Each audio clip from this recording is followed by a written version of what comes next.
BFM Business, Intégral Placement, les réponses aux questions. Chaque jour, les réponses à vos questions. Jean-François Filiatre, le directeur éditorial de Marché Gagnant, marchégagnant.com. Il est avec nous tous les jeudis. Vous êtes prêt, Jean-François ? Je vous écoute. C'est parti. Tiens, on parlait des fonds euros il y a quelques minutes. Qu'attendre comme taux sur le fonds euro en 2019 ? C'est la question que nous envoie Jacques et il nous demande au passage si c'est la fin du fonds euro. Réponse pour Jacques. La première partie de la réponse, vous devez la connaître par cœur. Sur le fonds euro, qu'est-ce que je dis toujours ? Je sais pas. Monsieur, Qu'est-ce que vous dites ? Les taux ne se constatent pas, ils se décrètent. C'est vrai. Donc, les taux ne se constatant pas et se décrétant, ça ne sert à rien de parler du niveau des taux d'intérêt quand on envisageait le niveau des taux d'intérêt de l'assurance vie en début d'année, parce qu'on on ne connaît pas les éléments de l'équation. En revanche, en fin d'année, on commence à avoir des éléments. Alors là, des éléments, on en a. On en a, et on a notamment le décréteur en chef, le gouverneur de la Banque de France, qui a pris la parole vendredi dernier et qui nous a parlé du niveau des taux d'intérêt. Alors je vous le lis parce que c'est assez intéressant. Il nous dit quoi ? Il nous dit la baisse des taux de revalorisation, qui a été de 17 points de base en moyenne par an depuis 2011, doit être, message est clair, poursuivie et amplifiée après avoir été interrompue l'an dernier. Et il poursuit. Les assureurs doivent répercuter la baisse du rendement de leur placement sur la rémunération des contrats d'assurance vie. Or, les taux servis sur les contrats sont aujourd'hui encore élevés, 1,8% en moyenne. Eh bien, très cher gouverneur, je vais vous prendre au mot. Je vais vous prendre au mot en vous disant quoi ? D'abord, en faisant le constat suivant. En 2011, on part d'un élément qui est un poids bas sur le taux de rémunération des actifs des contrats d'assurance vie. Je dis bien des actifs. Autrement dit, c'est la performance du portefeuille des assureurs. Ce n'est pas la performance qui est redistribuée aux clients. 2011, c'est un point bas. On est à 3%. 2012-2013, on progresse.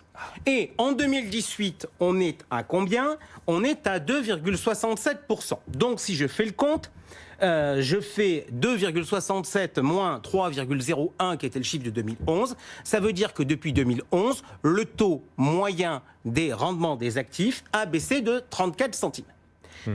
Question. Alors que le rendement des fonds euros a baissé davantage.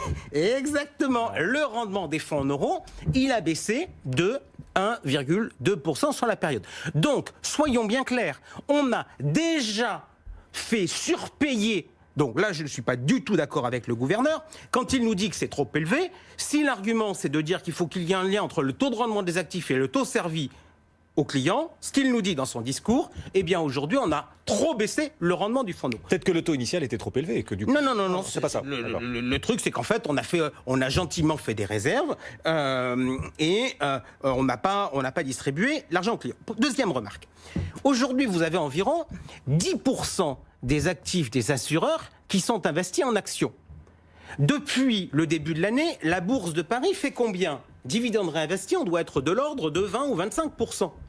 Ça veut donc dire que j'ai 2% de performance qui est liée à la performance de la bourse cette année. On va en faire quoi de cette performance ? On va la laisser dormir en plus-value latente en se disant qu'on est royal au bar, les marchés ne sont pas du tout sous-valorisés, etc. Donc on est sûr que la bourse va continuer à progresser de 20% par an ? Ou est-ce que la mesure de prudence de père de famille, ce serait de concrétiser ces plus-values ? Si on concrétise les plus-values sur les actions, que va-t-il se passer ? On va améliorer le taux de rendement des actifs.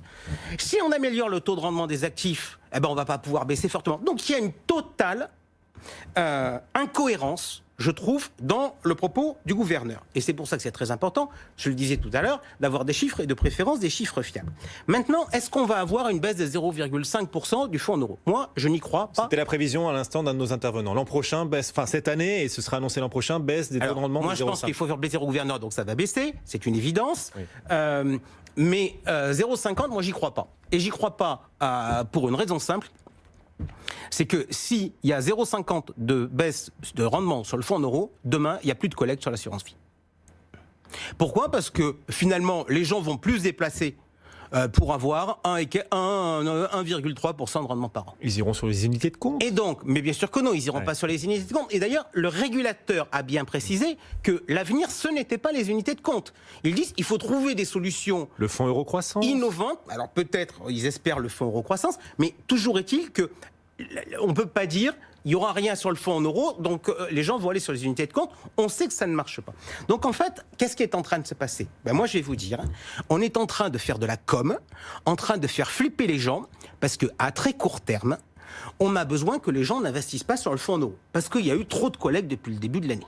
Et en début d'année prochaine, quand on va se fixer les taux, on va se dire « Oh là là, tiens, qu'est-ce qui se passe? C'est quoi la concurrence ?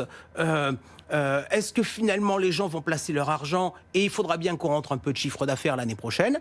Donc, qu'est-ce qu'on fera? On dira on va baisser parce que le gouverneur veut qu'on baisse, mais peut-être pas autant qu'on avait annoncé. Donc moi, je serais plus sur un 0,20, 0,30 que sur un 0,50.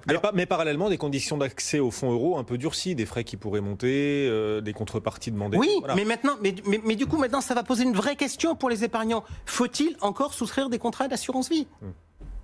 Il y a un bel avantage successoral quand même. La fiscalité est intéressante. Alors, vous avez un bel avantage successoral. L'argument, vous le donnez. Déjà, ça veut dire que ça impose que vous soyez dans une situation où vous avez un intérêt successoral.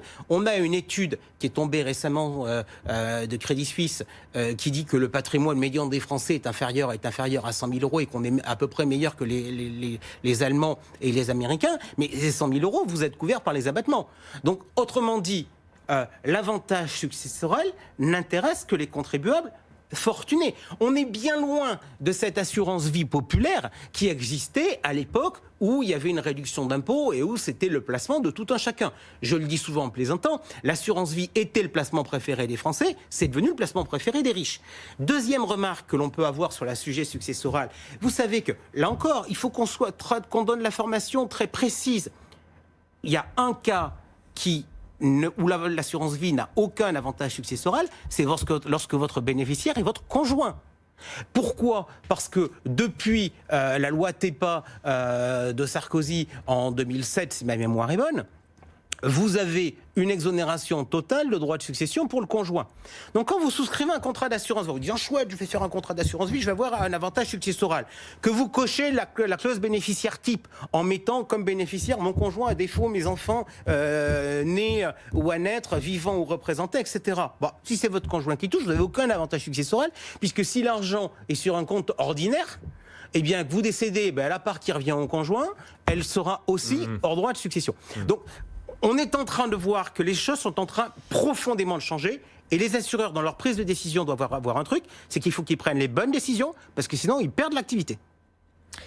La réponse très complète à la question que nous a envoyée Jacques. Quel avenir pour les fonds euros et qu'attendre donc comme taux sur les fonds euros en 2019? Une baisse de rendement, mais beaucoup plus limitée que ce que certains nous disent d'après vous. Donc une baisse de rendement que vous pensez atteindre 0,2 points et pas plus. Bon, on va voir. 0,2, 0,3. 0,2, 0,3. Allez, ce sera fin janvier, début février qu'on aura une réponse à peu près globale sur les rendements qu'offre le marché des fonds euros cette année. Jean-François, on est déjà arrivé au bout du temps qui vous était imparti. C'est dommage. Comme le temps passe. On avait une question sur le PEL, une sur le PER aussi. La PEL, à la rigueur, je vais la prendre 2 secondes. Allez-y. Le PEL est-il encore intéressant? C'est Marielle qui nous demande. Écoutez, si les assureurs baissent les taux à 1,3 ou 1,2%, le produit qu'on annonçait comme étant mort sous prétexte qu'il avait la flat tax et qu'il était à 1%, risque de redevenir compétitif, en particulier pour les petits contribuables, ceux qui ne sont pas soumis à l'impôt sur le revenu. Donc le PEL n'est pas mort. Donc le PEL vient de ressusciter, grâce aux assureurs. Il est très fort. C'est Jean-François Filat, un pouvoir incroyable. C'est tous les jeudis, le moment magique d'Intégral Placement. Voilà, on ressuscite certains produits. Jean-François que vous retrouverez donc jeudi prochain, marchégagnant.com si vous